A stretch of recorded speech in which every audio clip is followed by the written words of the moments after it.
Saudi আরবের রিয়াদে বিপুল পরিমাণ মাদকসহ ৬ জন পাকিস্তানি প্রবাসীকে গ্রেফতার করা হয়েছে।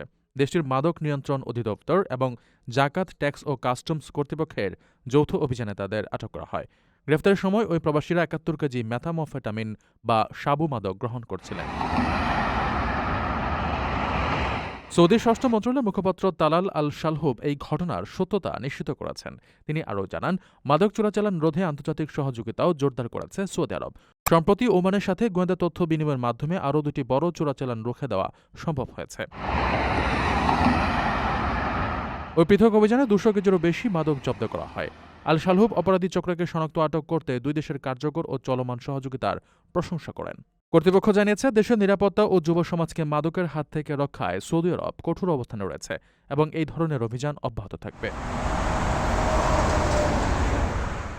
প্রবাসীদের জন্য নির্মাণ হচ্ছে দেশের প্রথম স্মার্ট সিটি, যেখানে থাকছে স্কুল, মসজিদ, হাসপাতাল, সুইমিং পুল, হেলিপ্যাড, জিম, পাঠাগার, সুপারমার্কেট, শিশু পার্ক সহ সকল নাগরিক সুবিধা। মালিকানা শেয়ার মাত্র ৫ লাখ টাকা। প্লাটিনাম ইনভেস্টরদের জন্য ঢাকা বিমানবন্দরে ভিআইপি প্রোটোকল সুবিধা। বিস্তারিত জানতে যোগাযোগ করুন স্ক্রিনে দেয়া হোয়াটসঅ্যাপ বা ইমো নাম্বারে।